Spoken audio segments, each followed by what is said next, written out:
ভালো দেশ ভাবনা। বৈশাখে পান্তা ইলিশ। বঙ্গোপসাগরকে ইলিশ শূন্য করার এই অপতৎপরতা সম্পর্কে সোচ্চার হয় কোয়ান্টাম।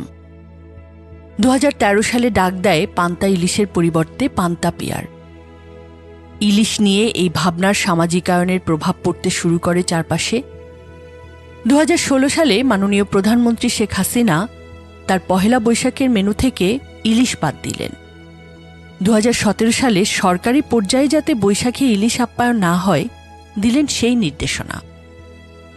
পান্তা ইলিশ আস্তে আস্তে তার জৌলুস হারিয়ে ফেলল। আমরা বলেছিলাম শুধু পহেলা বৈশাখী ইলিশ খাওয়া বন্ধ করলেই 5 বছরে ইলিশের আকার, ওজন, সংখ্যা ও স্বাদ সবই বাড়বে। বাস্তবে তাই হয়। 2013 সালে আমাদের ইলিশের গড় ওজন ছিল 510 গ্রাম, আর 2022 সালে গড় ওজন 950 গ্রাম। বিশ্বে মোট ইলিশের 86% এখন উৎপাদিত হয় বাংলাদেশে। 10 বছর আগে 21টি উপজেলার নদ নদীতে ইলিশ পাওয়া যেত।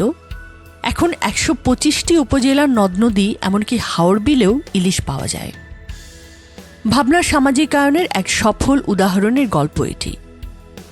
সংঘবদ্ধভাবে কিছু মানুষ যখন স্রোতের বিপরীত কোনো কল্যাণ চিন্তায় নিমগ্ন হয়, তখন আপাত অসম্ভব বিষয়ও কিভাবে সহজ হয়ে যায়, বৈশাখী ইলিশ বর্জন তার এক বাস্তব উদাহরণ। তাই আসুন এবার বৈশাখে আমাদের দেশ নিয়ে ইতিবাচক ভাবনার সামাজিকায়ন ঘটাই। আমাদের দেশে এখন সম্পদের কোনো অভাব নেই, অভাব শুধু ভালো মানুষের।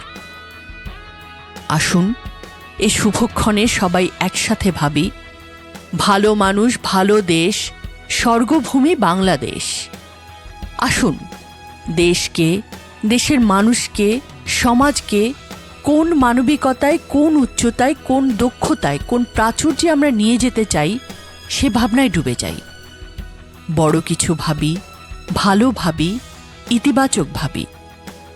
আমরা যেহেতু স্রষ্টার বিশেষ অনুগ্রহভাজন জাতি, আসুন আমরা পৃথিবীর নেতৃস্থানীয় জাতি হিসেবে নিজেদের ভাবি। আমাদের দেশ ইনশাল্লাহ স্বর্গভূমিতেই রূপান্তরিত হবে।